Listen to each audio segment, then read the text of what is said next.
On your way to reaching your goals, regardless what those goals are, there's one thing that you always must be mindful of. And that one thing is never become the thing that you despise the most. Free thinkers, I want you to think about that. I want you to ponder that. Keep that close to your heart. Welcome back to Grow Rich, Grow Happy, that place where we follow the breadcrumbs to wealth. Guys, we're about to talk about Dia, whatever you want to call it. But I want to talk about it, and I want you to take what I say and the way I research, and I want you to take that overall principle, and I want you to take that principle and apply it to other tokens as well, regardless if I promote them or not. I don't really look at it as I promote tokens. I just give you my opinion on them, and I tell you if I'm invested or not, or if I think that it's a good investment. So I'm going to use this. And the reason I'm going to use this, guys, is because there you have to, especially now more than anything, we always have to be conscious of doing our own homework. Now, it's great to get tips and different things from YouTubers, from friends and family. You know, we talk about this all the time on here on Grow Rich, Grow Happy. But I'm going to show you why it's important to do your own homework. With this one, guys, this is quite interesting. So, um, we're going to talk about that. But before I jump off into that, if this is your first time here at Grow Rich, Grow Happy, do me a favor and smash that like button. It does wonders for the channel. It helps us grow. Check out all of the different discounts I have down below for you. Namely, the number one you should be looking at is the cold storage wallet. I use the Tangent. I also have a Ledger, but I use the Tangent mainly because it can hold my Casper. But I do hold both. You can get a 10% discount down below. You can check out MARGEX and all of that. Make sure you check out my merch stores, some banging products in there. And I want to jump right off into this. Again, I don't want this to be a long video. Things with cryptocurrency, I know it's a lot of beginners here. Things can get kind of complicated fast when you're talking about cryptocurrencies. So what I tried to do, I tried to find things in it to really the things that highlight the project and says a lot about it so that you, the investors, regardless of your education level when it comes to cryptocurrency, you can deduct or not. Okay, I get that part. Take my money, or now I'm going to pass on that. I don't really understand it. You know what Warren Buffett always says? He never invests in things that he don't understand. But one thing there is something that's missing in all of that. Just because you don't understand something at first doesn't mean that you can't try to understand it. You know, I do a lot of research, and the reason I do research into crypto is because I love crypto, but I love technology more than anything. So, with that, what I want to talk about, guys, when I first get a project or a project crosses my doorstep, first thing I try to do is I'm a cynic first. What's in it for this person? Why is this person talking about this particular project? Are they talking about it to promote it so that they can get the most they can out of the project, or are they genuinely like looking at this and like, you know what, this is a great project? These are the things I do first because of who I am. I'm always a cynic first, and then I want to see what's in it for me? What's in it for me? Can I make some money on this? Or not only can I make some money, is this something that I can look at and say, you know what, this is a banging project? Then from there, I say, who are the competitors? And that's what we're going to start with. We're going to talk about who the competitors are, Dia, however you want to say it. And we're going to talk about something that sticks out to me because, again, I do my own research, and that's not to say that I'm perfect and I'm not flawed when it comes to my missing something or something along those lines. But I'm gonna show you something that I kind of looked at and something that stands out to me on this project. To do that, we're going to jump over here and we're going to talk about a party. We're going to talk about a party that three oracles went to. And that party is called the last bull cycle. So I'm starting with Chainlink because, in doing research, of course you want to know who the biggest competitors are. The biggest. And that would be Chainlink. Don't have to look far. Well, look at the last bull cycle and you come down here and you say, okay, how well did Chainlink do? Chainlink did pretty nice. 52, almost $53 in the last bull cycle. So you say, okay, they was at that party. Who else was at that party? That same bull party, you had Band Protocol. Band Protocol is another oracle. They came out to the tune of $23 in the last bull cycle. Then you go to Dia and you say, Dia was the ugly duckling. Dia came out at the tune of $5.79 in the last bull cycle. They all came out. Now there's reasons for that, of course. Some was more accessible to retail investors than others. It's a lot of things.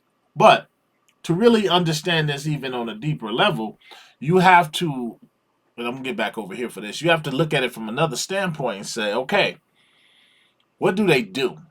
They're oracles, right? And we know by now they grab information and validate information from real world places. So you look at Chainlink and you say, okay, how are they doing this? And Chainlink, they rely on underlying blockchains. Mainly, really want to look at is Ethereum. So you look at Ethereum and you look at how congested Ethereum can get. It can show its rear its ugly face and things like the processing fees and all of that.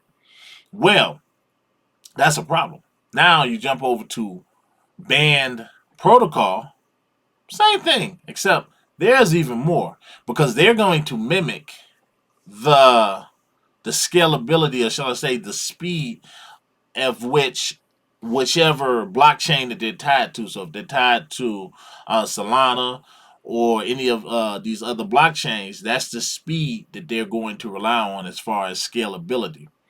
And then you go over to Dia, and that's where they was able to set themselves apart. At least this time, I truly believe after looking at this, and I'm gonna jump over here for you guys. I truly believe after looking at this new roll up that they came out with. Where we at? Go over to X right here.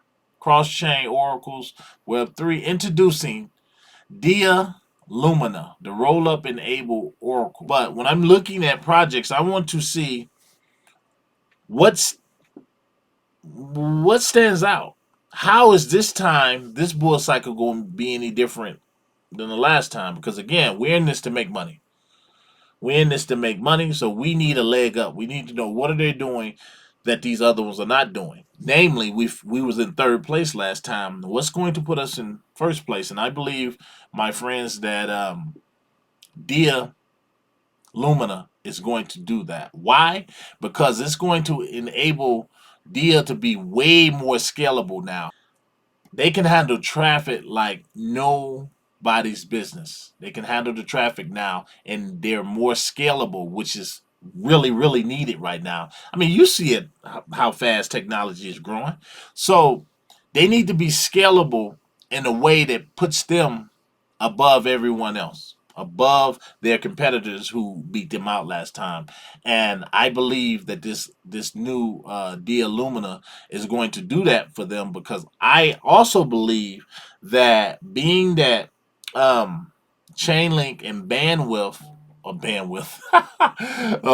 Protocol, and they probably need some bandwidth, but Band Protocol, being that those two really hasn't changed when it comes to that part right there. It could cause them to struggle with scalability this time around, which I think is a big, big problem, especially when you're looking at somebody like Dia that's coming up on their coattails. So I like that they have Dia have has addressed something that these other two oracles really haven't. They really haven't addressed that, and not in a way that's going to make them a front runner. I believe that's just My opinion, guys. So I look at that and I look at this price right here. And where we at? I look at this price right here, 73 cents. We've fallen a little, but it's expected. You knew that was gonna happen. It's what happens.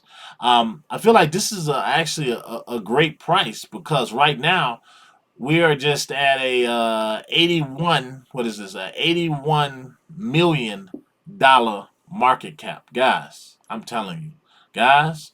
Where we at? Let's go over here to where we at. Is it these guys? Because I wanted to show you something real quick. Nope, I'm gonna go here. All right, we're looking at Chainlink right now. That's headed toward a $7 billion market cap, guys. All Dia needs to do is hit this this $7 billion market cap, $6 billion market cap, and you got a $62 token. $62. Now, you take that, and I know a lot of you guys, again, when we talking market caps, a lot of you beginners out there, you're like, there's no way. There's no way possible. Well, I'm going to show you why it is. We're going to go back to all-time high. And I'm on Chainlink here. And we're going to go right over here. And I'm looking at Chainlink. And look, I want you to see something here. As I go up to, when it was at, let me see if I can get any higher on that. When it was at $46, guys, it was seeing volumes of almost $3 billion within 24-hour periods. 24 hours, guys. That's the kind of volume it was seeing. So their market cap was way up there. So if you take that and you look at that kind of volume and you say, especially now with Dia Lumina out there, if we can just get this right here, their volume that they have, or shall I say, their market cap that they have right now, you're looking at a $60-something token, and if we could reach the market cap of what Chainlink hit during their highest of that bull cycle, you're looking at a $200 token. Again, I always tell you guys, don't concentrate on that. That's how a lot of people go. That's how you lose. Don't concentrate on the $60 I just said or the $200 price I just said. I'm saying that these guys, they could possibly hit that, especially with uh, this new Lumina that they have right now. Is a great possibility that these guys could rise to that right there. But again, if you sit and you wait on a price like that before you take profits, or you sit and you wait on that $200 mark, there's no guarantee that any of that's going to happen. There's no guarantee we're going to hit 60 something dollars. However, I really believe that. So I hate to say I know for a fact because I don't. No one does. But when I call out numbers like that, guys, when I call out numbers like that for a project, it's because not only have I did some research, but I've looked at what was possible in the past. And you got to realize what was possible in the past, we're going to blow past that now in this current environment where crypto is today. So it's a lot that changed since then. And when you look at the three compared together with what was going on last time, crypto was in a whole different space back then. It was a whole different space. So they were kind of almost on an even playing field, except Chainlink really had more press. They had the big relationships, the really big relationships, and they still do. They still do. But I believe they're still going to have a scalability issue. And whether they get that fixed or not, I think when you look at something that like Dia has and their scalability, how they're working, and then let's go back over here because I want you guys to see something else too. Because I want you to look at something here. A lot of people don't look at this. And when it comes to investing, and this is why a lot of people don't make the money that they want to make. A lot of times when we're talking about tokens, and I love to talk about tokens back in these areas right here. You see all this flat line?